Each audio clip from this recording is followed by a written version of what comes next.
นี่ผู้สาวบ้านโน้นอันนี้ผู้สาวบ้านไหนผู้สาวบ้านโพเบยเบิ้งเขาจะไปบุญเนาะเอ้ยเนาะรถลายคันคลิปบอกปังบอกแต่งจักนิดเนาะไปตลาดไปห้างซื้อเครื่องอันนี้คือบอนรถจอดหลายคันรถบริษัท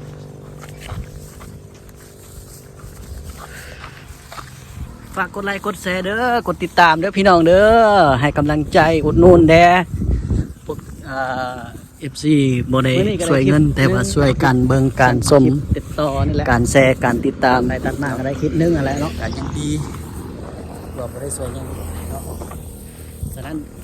ได้ 4-5 นาทีช่วยกดไลค์กดแชร์กดติดตามเท่านั้นเนาะบ่ช่วยเงินก็ได้คือร้านมันเนาะแน่นอนทุกคนก็บ่มีครับเจ้ามีขัดสนหลายช่วงนี้เจ้าขายมันนะเงินค้ำก็บ่ได้เห็นบ่หาเฮ็ดเวียกเฮ็ดงานก็บ่เจ้าอันนี้คือร้านมันแห้งๆนะสุขภาพบ่ค่อยดีปานใด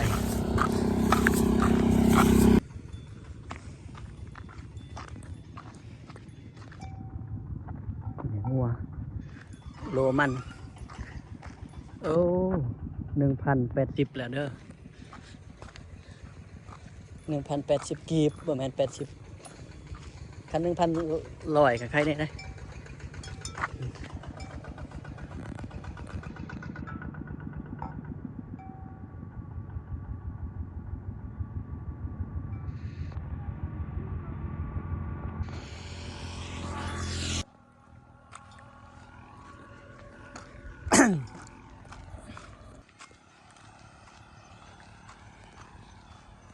บรรยากาศก็คือแบบเย็นๆแบบบ่อนั่นอ่ะปลาไหลนะก็เฮ็ดอย่างว่า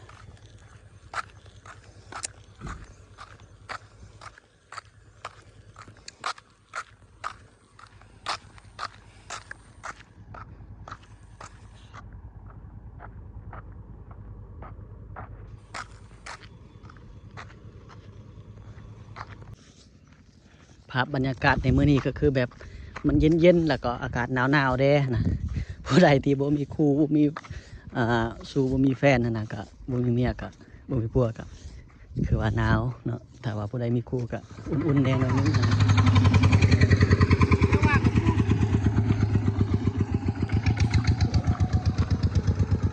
สบายดีเนาะมื้อนี้เฮาจะมาถ่ายคลิปนี่คือ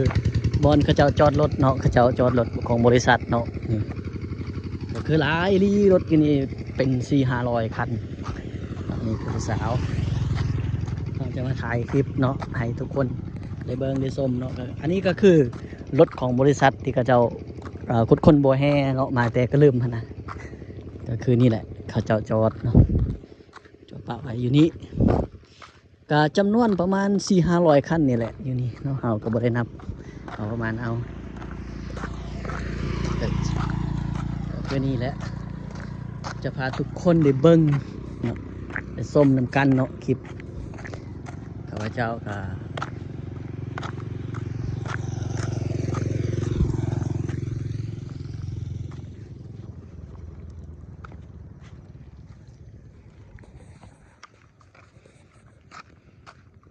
บ่อุ่นหลายดอก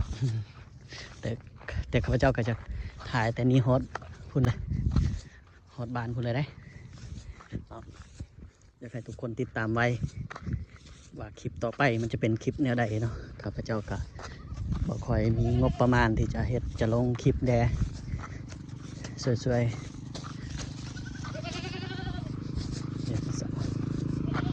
ผู้เป็นผู้สาวเขาจะไปเบิ่งบุญ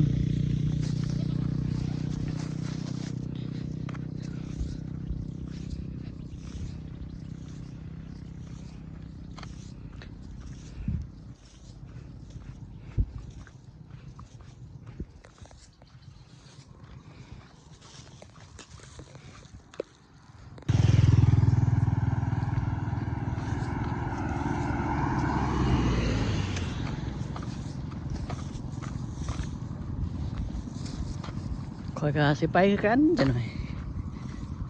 ไปเบิ่ง ไปเที่ยวกันไว้นึงบ่ได้ดอกบ่มีเงินทางเงิน FC นี่แหละสนับสนุนก็คือเบิ่งคลิปเบิ่งแคปนี่แหละเนาะแถวนี้ก็ทางรถใหญ่ก็หลาย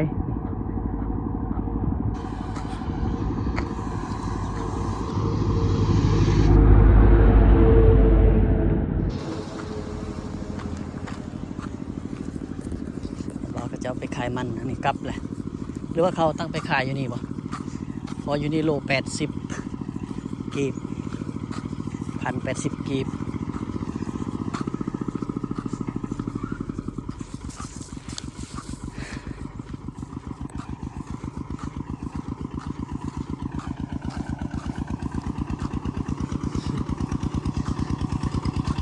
โล1,080กีบจังเลย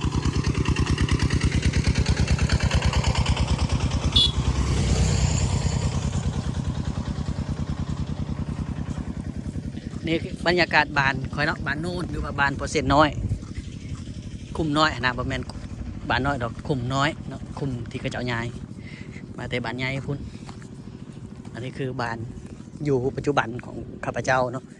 แต่ว่าผู้ใดสนับสนุนคลิปของข้าพเจ้าคิดว่าสิเฮ็ดห้านหรือว่าเฮ็ดเถื่อนน้อยๆอยู่ทางนอกนี่เนาะฉะนั้นอยากให้ทุกคนนั้นติดตามแล้วก็กดไลค์กดแชร์เด้เพื่อเป็นกำลังใจในการเฮ็ดคลิปเนาะตอนนี้ก็ข้าพเจ้าก็ท้อร้ายเนาะคลิปกับออกปังเป็น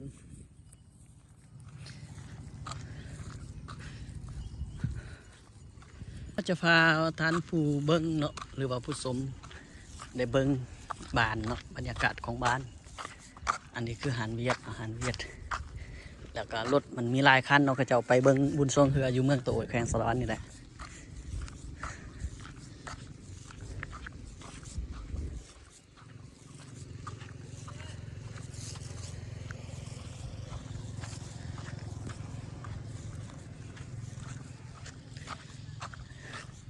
เบิ่งยังผู้สาว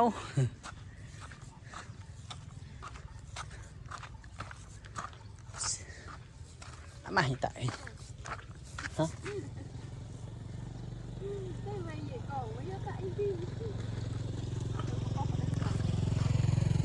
นี่ผู้สาวบ้านโน้นอันนี้ผู้สาวบ้านไหนผู้สาวบ้านพ่อเบย